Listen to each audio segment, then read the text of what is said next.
Hello and welcome everybody to the Q&A bonus episode of The X-Files with me, Christiane Amanpour. And Jamie Rubin. This is where we answer your questions, of course, and thanks to everyone who sent them in by whatever means you've sent them in so far. Please do keep doing so, as we like to hear from you and we like to answer you. And of course, just a reminder, you can find us on social media. Our handle is at AmanpourPod, or email us. We're amanpourpod@global.com. Let's get started. Jamie, I'm going to read this one to you because I think it's good to be directed to you, this one. Badil on email. As an ethnic Albanian, I'd like to express my deep gratitude to both of you for your respective roles in helping to stop the genocide and ethnic cleansing of my people by Serbs in Kosovo. What can we do to prevent the atrocities of the near past as Serbia continues to arm itself and threaten Kosovo with another invasion? First of all, Jamie, do you think it's as dire as that? I think the Balkans are in a place where it's scary, it's tentative. I don't think we're in a war mode the way we were for all those years. And it's worth pointing out that the Balkans actually is how we met. We Yes, met it is. in on a trip from Madeleine Albright. You joined the plane when I That's was right. working for her, and we also met from the Balkans because it was I would say, our passion for the issue of Bosnia and then Kosovo that showed us, in sync, and it was a Yes, remarkable time in our it marriage and really in was. our life. But on the Uh-huh. question at hand, if you give me a minute, I do feel I need to talk for a moment about the testimony. So during that war, I was the spokesman of the State Department, and Albanians became my fans. Everywhere I went in the world, they thanked me for the role that President Clinton, Madeleine Albright, and I played in helping to save them from genocide. And it really was the first time that I can think of in history where a potential genocide was prevented in advance. And what's horrible that's going on now is, out of that Bosnia war, the idea of war crimes tribunals was returned after many, many years since Nuremberg. A war crimes tribunal was set up, and then a subsequent tribunal was set up and forced upon the Kosovars by the European Union. And that tribunal has now, I think, taken international criminal law into a very weird and troubling place. I was testifying on behalf of the former president and prime minister of Kosovo, a man named Hashim Thaci, and the trial goes against what I always understood the principle of war crimes tribunals. The purpose of them, in addition to giving some justice to the victims of war crimes, is to make sure that individual accountability is directed and assigned to the individuals who committed the crimes, and that collective guilt and collective responsibility is expunged, so that these wars that are based on ethnic conflicts don't go on and on and on, where all Serbs think all Albanians hate them and committed murder, and all Albanians think all Serbs hate them and commit murder. That's not true. Most Albanians and most Serbs are great people, and most of them would prefer to live in peace with each other.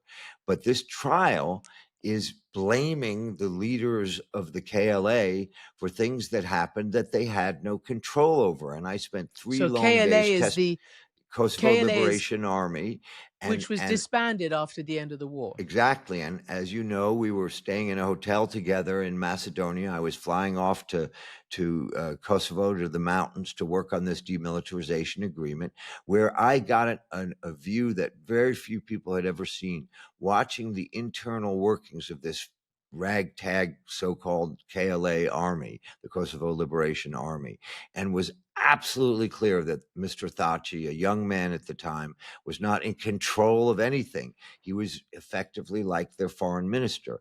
I was able to testify for 3 long days. But I need to say here that the judges, to my surprise, asked me questions that seemed remarkably biased. They didn't sound like questions that were fact-finding. The prosecutor gets to make his case. the defense makes its case. The judges are supposed to be just gathering evidence so they can sit down and make a judgment. And from the questions I got from some of the judges, I got the feeling that they had already decided that the KLA was a perfectly functioning organization and that Hashim Thachi sat at the top of it, which is not true. So the first answer to the question is this tribunal has to do the right thing, has to basically declare them not guilty, and then the United States with the Europeans have to sit down with the leaders of Kosovo and Serbia and get this problem solved. There's no reason why the Balkans needs to permanently be at each other's throats and to have the risk of war breaking out again. This is a solvable problem with international leadership and these judges understanding their role is to assign guilt to individuals who had the responsibility, ability, and capability to either allow war crimes to go on or to order them themselves. And those defendants didn't have that. Okay, so just to broaden it out, just a quick little bit, in terms of the danger and the fracturing in the Balkans right now. And this, the British government has assigned a very senior diplomat to the Balkans, former ambassador to USA, Karen Pierce. There are things that are going on which is under also influence from Russia, where the old ethnic hatreds, whether it's to Kosovo or whether it's to Bosnia, are being stirred up again. And the principles of the peace accord, the Dayton peace accords, are being violated, certainly by the Bosnian Serbs when it comes to Bosnia and Herzegovina. So this is something we all have to watch very, very carefully, because it was the international community led by the US that finally did end that war. So we really do have to make sure, and Bardil asked a good question. So there's the next one you can ask, Jamie. Okay. In light of Trump's disrespectful address to the General Assembly, the borrowing of Palestinian representatives, and the general disdain the political right in the U.S. seem to have for the UN, do you feel there's any chance the U.S. might lose the honor of being the home of the United Nations in the future? What do you think, Christiane Amanpour? Well, so this was Paul on email.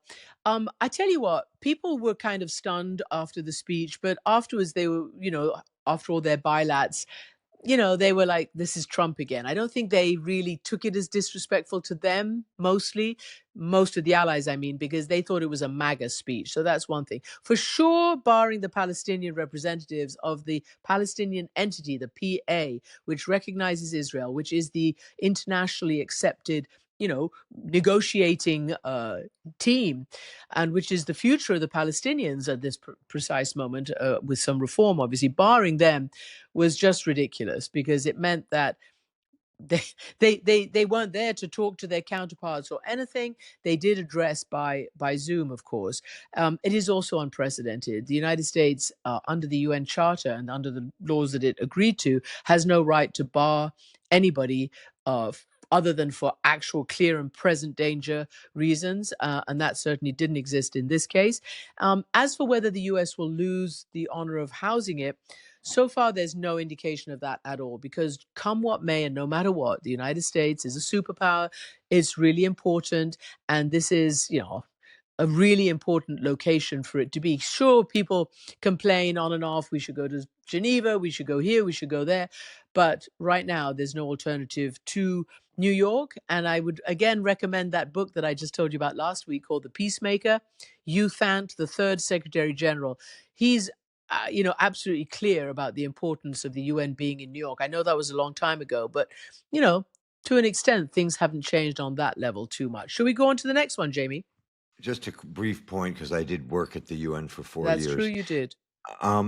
Look, one of the problems is people don't understand that there are many different UNs. There's the Security Council, the General Assembly, and then all the agencies that work to do things like UNICEF, et cetera, et cetera.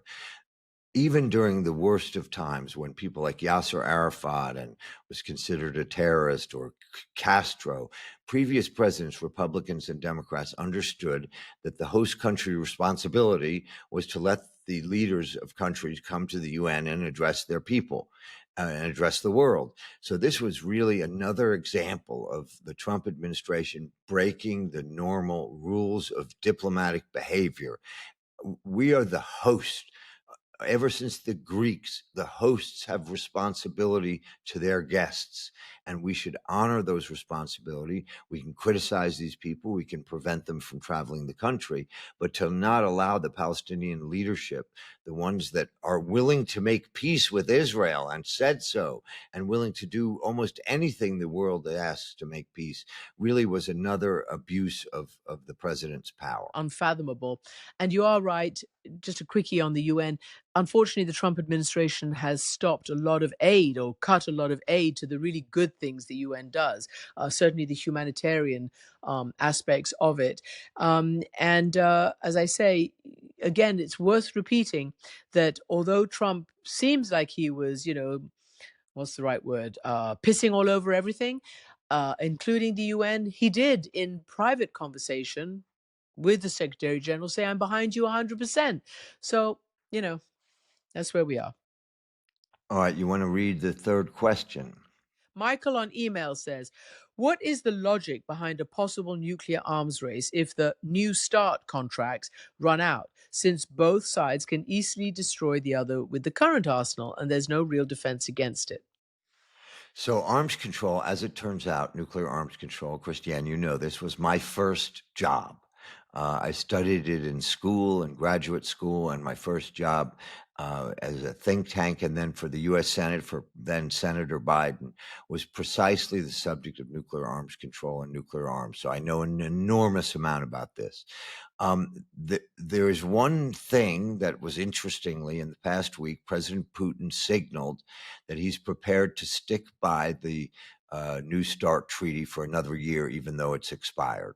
And it's a sign that Russia cares about its status as a superpower, and nuclear weapons are one of the ways that it gets to show that it's different and stronger than anyone else. And so I think it's very likely that treaty will be extended, which keeps the levels at roughly 1,500 on each side. The problem isn't the Russians now. The problem is China. China used to have a few hundred nuclear weapons for the last, say, 30 years. They have launched a massive buildup and increase and modernization of their nuclear forces. And very, very soon, in the next few years, they're going to have a level roughly equivalent to the United States and Russia. And yet, China refuses to be part of any arms control arrangement. They're always talking about how responsible they are. And in fact, this past week, they did behave more responsibly than the United States when it came to climate change and talking about it and promising certain reductions and not minimizing the risks. But on this issue, somehow they think they are special, that they should not be part of a nuclear arms control arrangement, which will be very complicated because you'll have Russia, China, and the United States, each with roughly the same amount. Yet Russia and China have a virtual military alliance. It's increasingly become clear that Russia is sharing with China its special technologies and capabilities. The Chinese are enabling Russia's war in Ukraine.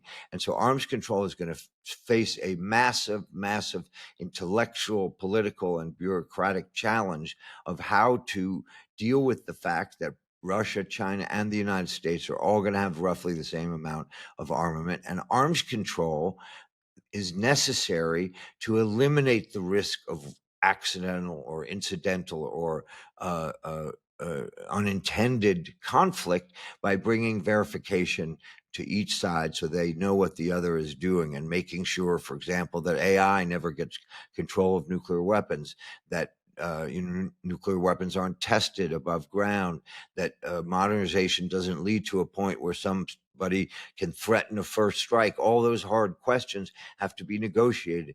And the world should start putting pressure on China because they have an obligation in the Non-Proliferation Treaty as a nuclear power to move towards disarmament, not tripling their force, not growing their force, but towards disarmament. They're not following that commitment they made in the NPT, and the world needs to hold them to account so we can get a grip on this extremely difficult problem. Okay, you ask the next question.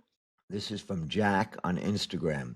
Do you feel that your journalism That's you, Christiane, could go the same way as the late night host comedy industry with Trump and political backsliding or complaining to networks about persistent questions and proper journalism.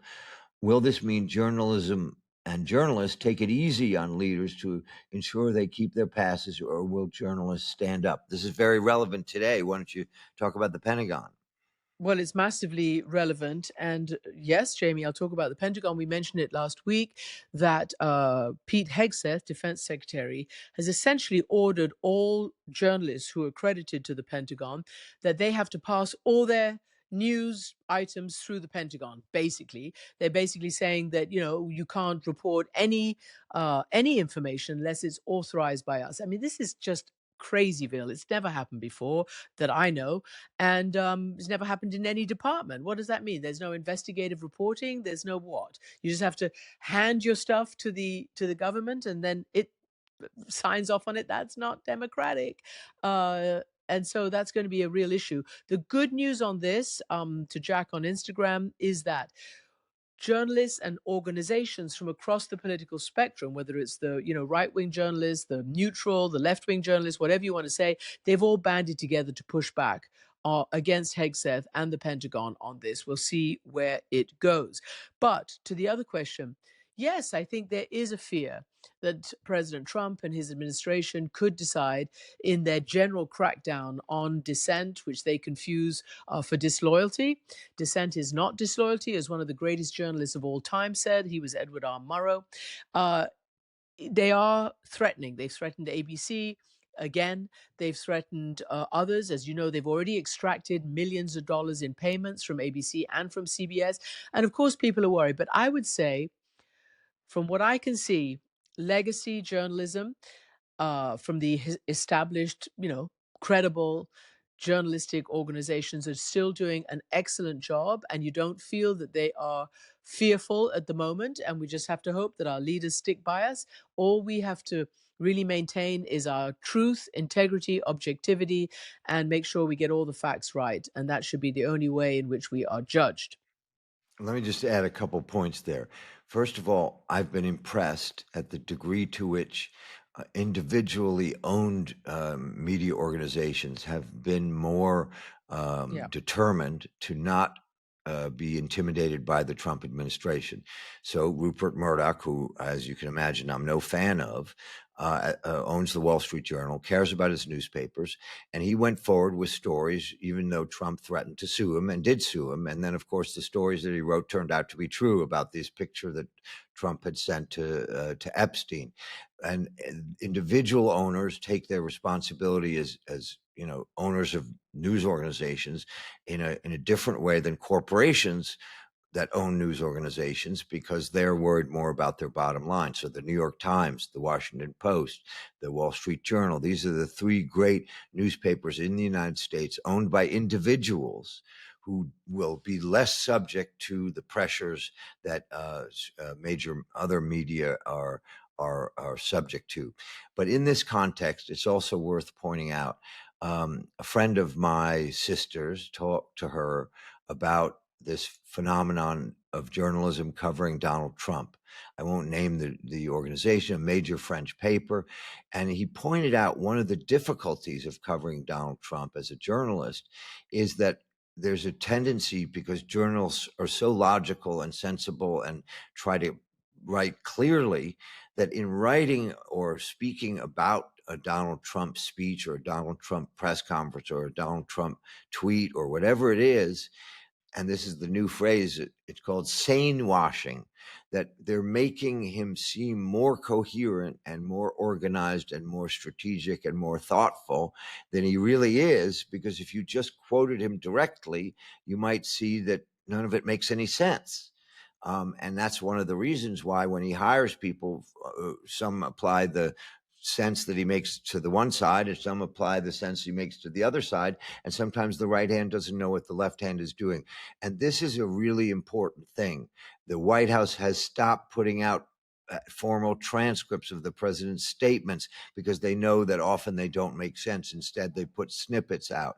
This president has one of his good qualities actually is that he really does say exactly what he thinks. He doesn't use talking points. He rarely reads from a teleprompter or a speech, and he just says what's on his mind.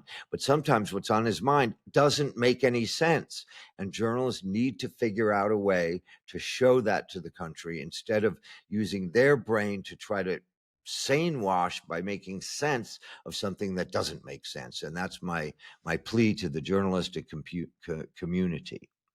Yes, well, we do try just to, in case people call in, sane washing is a term that's been around for a while in the US. Probably they only just caught up with it in France, but on this issue, it was most certainly during the campaign. Brady on Instagram. Is there a gap between the Democratic electorate and the Democratic Party leadership? And if so, do you think the gap is too far apart to repair? I do think the questioner Brady is onto something extremely important. Again, I need to start this by saying, I feel confident about my understanding of the way the world works, of foreign policy, defense policy, a lot of things about a lot of parts of the world. But I haven't been the best analyst of the American electorate. I've tried my best, but I haven't gotten it right. Twice now I've gotten it wrong, in 2016 and in 2024.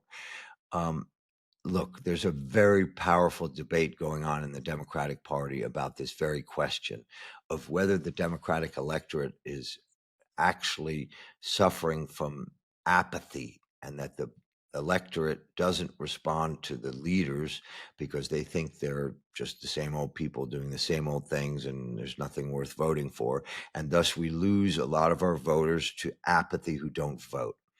Then there are those who believe that no, the Democratic electorate is shrinking. The people associated with the Democratic Party percentages is shrinking. And in order to win an election, you have to appeal to the independents and the moderates, those in the middle. And so the answer to the question is I don't know. Right now, there's a real leadership vacuum in the Democratic Party. It's really, really hard to identify someone I would call a leader, someone who has the commanding respect of all the leadership. But inevitably, in a representative democracy, a republic, there's going to be a difference between voters and those they elect. And that was the way our system was designed. I don't want to do instant polling on every subject and have the voters decide every single thing. They need to give to the people that win the election the responsibility of making these decisions. That's the point of voting. In a current environment where disinformation is so rampant, the last thing we need is to go to instant referendums on every subject so the will of the people can be applied every time. Sometimes that means the minority is going to be oppressed, and we want to maintain the rights of the minority, the rights of the individual. And to do that, you have to give power to representatives, and you have to have the rule of law, even if sometimes 51% of the public doesn't like it. Last question. Do you want to ask it, That's Jamie? I will, yes. In terms of the rise of climate change deniers and anti-vaxxers in Trump's administration, do you believe science just cannot win against the towering greed of our national and planetary decision makers? Wow. I think science That was obviously Marcus will. on YouTube. Sorry. Yeah, Marcus, I think science will win out. I think climate is very, very difficult because when the federal government puts all its might and its, levers towards rolling back all the protections that are already being instituted, I think that's an issue.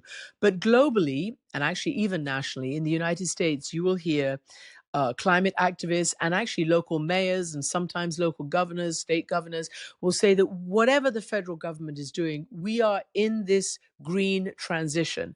And it makes sense for us. It makes sense for our people. It makes sense for our economy. So I think in that regard, on the local level, it does continue. On the global level, I talked to a lot of the world leaders at the UN as Trump was telling them that all their countries would fail. And there was this green energy, scam, and that climate change was just a big hoax. He said that basically to the world. But all the leaders who came out and were fully vested in green transition said, whatever he says, we are carrying on. This is what we do. And we know that it's good for our economies and good for our people and good for the future, because we can't just sleepwalk into this disaster, which is an existential disaster. So I think on the big picture, it continues, but it's very difficult when you don't have the world's biggest polluter and the biggest economy on your side. And just to say that everybody was saying after the UN summit that China is the adult in the room now when it comes to climate. So, look, we just have to hope that this can survive the current pushback, and we have to all keep doing our bit. You mentioned China, and I need to end with this thought. You're absolutely right, Christiane. Xi Jinping is trying to present China as the responsible leader of the world now, as the believer in multilateralism, as the one who'll do something about climate. Please, please don't get fooled. China is the biggest polluter. China's economy has been driven by coal and greenhouse gas I know, but emitting it's doing a system. huge It amount, a is huge amount starting to to change. mitigate. It's starting to do that, but it is not doing it to the degree necessary to meet the targets. China is now looking good by comparison. Plus, we have to remember that China is a bully on the world stage and has been bullying countries who were suffering from climate change. And we shouldn't get the idea that this bully run by Xi Jinping, who is a Communist Party leader, will dominate our world. That's not a world we want to live in. What we need to do is get the United States back in the game, but don't be fooled by the Chinese Communist Party, please. Right, but we still need China, the second biggest economy, the second biggest power, to play ball, at least on this issue. So we agree to disagree on that. That's a good way to end. Right? Thank you for listening to the Q&A episode of the X-Files with me, Christiane Amanpour, and Jamie Rubin. If you have a question, of course, send it in. We'll answer it next time if we didn't this time. And of course, you can find us on all major social media platforms. Our handle is at AmanpourPod, or email at amanpourpod@global.com. Our next episode is out on Tuesday, wherever you get your podcast. Remember, you can listen for free on Global Player. Download it from the App Store or go to globalplayer.com. You can also watch our main episodes on YouTube and our Q&A episodes on YouTube as well. Just search Christiane Amanpour Presents and subscribe to our channel so that you never miss an episode. On that note, bye, Jamie. Goodbye from New York City. And bye from London town.